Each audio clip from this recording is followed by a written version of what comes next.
اللہ جانے کہاں بیٹھ کے لوگوں نے کتابیں پڑھی ہیں جو کہتے ہیں 40 سال کے بعد نبی بنے تھے،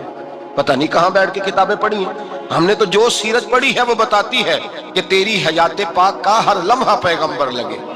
ہر لمحہ پیغمبر لگے۔ یہاں تو وہ لوگ جو کئی سال پہلے 20 اور 25 سال پہلے حضور سید عالم صلی اللہ علیہ وسلم کی رفاقت میں رہے، وہ اعلان کر لوگ پتہ نہیں کہاں بیٹھ کے کتابیں پڑھتے ہیں، کہاں بیٹھ کے۔ میرے نبی پاک سے صحابہ نے پوچھا حضور آپ کب نبی تھے؟ فرمایا ابھی آدم کی مٹی گوندی جا رہی تھی، ابھی آدم کی مٹی گوندی جا رہی تھی، میں تب بھی اللہ کا رسول تھا۔ میرے بھائی نبی رحمت سید عالم صلی اللہ علیہ وسلم کے غلام حضرت خدیجہ کے غلام کہتے ہیں واپس آیا، اور پہلے بھی کئی دفعہ حضرت خدیجہ کا مال گیا تھا، بڑے نفع آئے تھے، پر جو نفع اس سال آیا وہ پہلے کبھی نہیں آیا تھا۔ کہتے ہیں مجھ سے حضرت خدیجہ کی سہیلی بھی بیٹھی تھی، میں بھی آ گیا، اور جناب خدیجہ کی سہیلی کہنے لگی چل مال کے بارے میں کچھ بتا، کتنا بکا؟ میں نے کہا مال چھوڑو، مصطفیٰ کی سنو۔ اور پھر کہتی چلو ٹھیک ہے، بادل سایہ کرتا تھا، چلو ٹھیک ہے، تم سے راہب نے پوچھا تھا، یہ صحیح ہے انہوں نے تیری سارے رستے بڑی خدمت کی، تیرا بڑا خیال رکھا، پر یہ بھی بتا تجارت کیسے ہوئی؟ تو میں سر کہنے لگا زندگی میں نے بھی ساری گزار دی ہے، پر اس رسول کے ساتھ 4 دن ہی گزارے ہیں، حد ہو گئی مجھ سے، اور کچھ نہ پوچھو، اور کچھ نہ پوچھو، آ میرے دل آمنہ کے لال کی باتیں کرے، اور کچھ نہ پوچھو، بس ذکر ان کا چھیڑیے ہر بات پر، اور چھیڑنا شیطان کا عادت کیجئے، بس مجھے حضور کے تذکرے بیان کرنے ہیں، ذکر مصطفیٰ کرنا ہے۔ حضرت خدیجہ الکبریٰ بڑی متاثر ہوئی، کہتی ہیں مجھے درجنوں لوگوں نے پیغام نکاح دیا تھا، پر میں نے سنی نہیں تھی، میں نے نفیسہ کے ہاتھ پیغام بھیجا، میں نے کہا میری عمر 40 سال ہے، ان کی 25 سال ہے، اور میرا اعمال اور طرح کا ہے، وہ شہنشاہ ہے، جا کے پوچھو تو صحیح، بھلا میں قبول ہوتی ہوں؟ پوچھو۔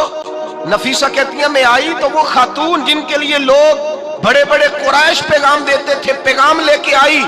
تو رسول پاک نے عجیب رنگ بیان کیا اپنی سیرت کا۔ جب میں پہنچی میں نے کہا خدیجہ نکاح کرنا چاہتی ہیں؟ نفیسہ کہتی ہے میرا خیال تھا کہ کوئی اور ہوتا تو کرسی سے اٹھ کھڑا ہوگا، فوراً کہے گا اچھا جلدی کرو بات کرو۔ جب میں نے آ کے کہا نا حضور خدیجہ نکاح کرنا چاہتی ہے، تو نبی پاک نے میری طرف دیکھا، فرمایا وہ کہتی ہیں کہ تم کہتی ہو؟ کہا وہ کہتی ہیں، تو حضور نے فرمایا ٹھہر جاؤ، میں اپنے چچا سے پوچھ کے بتاؤں گا، میں مشورہ کروں گا، میں پوچھ کے بتاؤں گا۔ آج بچوں کو کچھ سبق بڑے یاد ہیں، کہتے ہیں پسند کی شادی کرنا حضرت صاحب ناجائز ہے،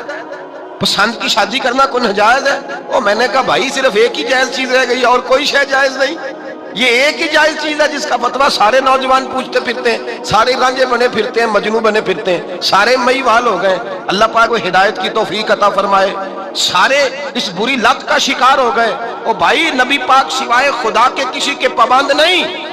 لیکن میرے مصطفیٰ نے اپنی امت کو یہ درس دیا ہے کہ جو بڑوں کے شفقت کے سائے میں چلتا ہے اللہ اس کی مدد فرمایا کرتا ہے۔ تجھے کیا پتہ تیرا اچھا بھلا کس بات میں؟ کہا نکاح کرنا چاہتی ہوں، فرمایا چچا سے پوچھ کے بتاؤں گا۔ خدیجہ رضی اللہ تعالیٰ عنہ کہتی ہیں انہوں نے پوچھا، جناب ابو طالب کہنے لگے یہ تو خوش قسمتی ہے کہ ہمیں ایسی بہو مل جائے جس کے کردار میں، افکار میں، نظریات میں اتنی نفاست۔ مصطفیٰ کریم کے ساتھ نکاح ہوا، قربان جائیں حضرت خدیجہ الکبریٰ کی شادی ہوئی تو بھائی بڑا مشکل ہوتا ہے، بڑا مشکل ہوتا ہے اپنے آپ کو ڈھالنا، لیکن جناب خدیجہ کی زندگی اٹھا کے دیکھو، میں یہ نہیں کہہ سکتا وہ کروڑ پتی تھی، ارب خرب کی میں بات ہی نہیں کر سکتا، اور 20 نوکرانیاں تھیں ان کے پاس، درجنوں ان کے پاس غلام تھے، لیکن جب رسول اللہ کے دروازہ نور پہ آئی ہیں، انہوں نے میرے نبی کے گھر میں جھاڑو بھی دیا ہے، انہوں نے حضور کے کپڑے بھی دھوئے ہیں، انہوں نے رسول اللہ کے لیے اپنے ہاتھوں سے کھانا بنایا، انہوں نے دیکھا کہ نبی پاک صلی اللہ علیہ وسلم کو دولتوں سے، تجارتوں سے، سرمایہ سے پیار نہیں، جتنی دولت تھی شام کو لا کے قدموں میں رکھ دی، کہا محبوبہ جب میں تیری ہوں تو میری ہر شے ہی آپ کی ہے۔ چند دنوں میں حضور نے ساری چیزیں دے دی اللہ کے رستے میں، ہر چیز نبی پاک نے دے دی۔ حضرت خدیجہ الکبریٰ کا حال یہ تھا کہ ایک جوڑا رہ گیا، کئی جگہ سے پیوند لگے ہوئے، میں گڈی ہاتھ ڈور سجن دے، او جنج رکھے اونج رہنا ہے، واجب نہیں جے وچ شریعت مندہ قسم نو کہنا، بس ٹھیک ہے جس حال میں محبوب راضی ہیں، کہا ہر چیز قدموں میں رکھ دی، اور حضور کے ہر رشتے کا خیال کیا۔ حضرت حلیمہ سعدیہ رضائی ماں ہے، جب تشریف لائیں تو مصطفیٰ کریم نے فرمایا خدیجہ یہ میری اماں ہے۔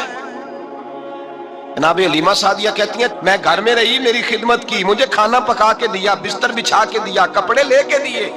اور جب میں جانے لگی تو کہنے لگی آپ میرے مصطفیٰ کی اماں ہیں، پہلی دفعہ آئی ہیں، تھوڑا سا تحفہ نہ دے دوں؟ میں نے کہا جیسے مرضی حضرت حلیمہ کہنے لگی۔ تو جناب حلیمہ سعدیہ کو 40 بکریاں اور 1 اونٹ تحفے میں عطا فرمایا۔ اور یہ جو بی بی آ کے مالی بنی ہے نا آج، جس درخت کی چھاؤں میں تو بیٹھی ہوئی ہے نا، اگر تو سمجھے تو اصل احسان اس ماں کا ہے جس نے یہ پروان چڑھا کے تجھے دیا ہے۔ اور شکوہ بہو سے نہیں، شکوہ اس بیٹے سے ہے، بیٹے سے ہے جو علیحدہ بھی ہونے لگا تھا تو اماں سے علیحدہ ہو گیا ہے۔ اس نے سوچا ہی نہیں کہ ماں کے ہاتھ اٹھ جائیں تو عرش کا مالک کہتا ہے فرشتوں سے کہ پیچھے ہٹ جاؤ، ماں اور باپ اولاد کے لیے جو مانگے گے میں فوراً عطا کروں گا۔ تجھے پتہ ہی نہیں۔ اور حضرت خدیجہ کے بھائی نہیں تھے، نبی پاک صلی اللہ علیہ وسلم کے سسر حیات نہیں تھے، 2 بیٹے تھے حضرت خدیجہ کے، اور وہ دونوں بیٹے پچھلے خامن سے تھے۔ ذرا عقل کی کسوٹی پر تولیے گا کہ کسی بی بی کے بیٹے ہوں اور پچھلے خامن سے ہوں، اس آدمی کا رویہ کس طرح کا ہوتا ہے۔ لیکن میرے رسول پاک کا رویہ اس طرح کا تھا۔ میں آپ کو سیرت کی کتابوں سے، امام حلبی نے،